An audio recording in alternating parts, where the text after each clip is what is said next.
Hello नमस्ते के छ हाल खबर साथीहरू। आशा छ सबैजना सन्चै हुनुहुन्छ होला।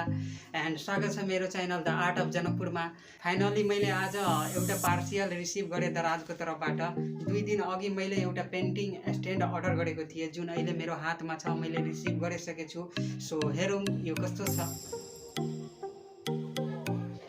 सो यसलाई म यहाँ राखिदिन्छु। अब ओपन गर्छु एकछिन। यो ड्रइङ मैले आज बनाएँ, यसलाई अहिले साइड गरिदिन्छु। सो अब हेरौँ।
यो मेरो पेन्टिङ स्ट्यान्ड मलाई चाहिँ यो किनेर धेरै राम्रो लाग्यो। तपाईहरुलाई कस्तो लाग्यो त्यो कुरा कमेन्टमा भन्नु होला। धन्यवाद।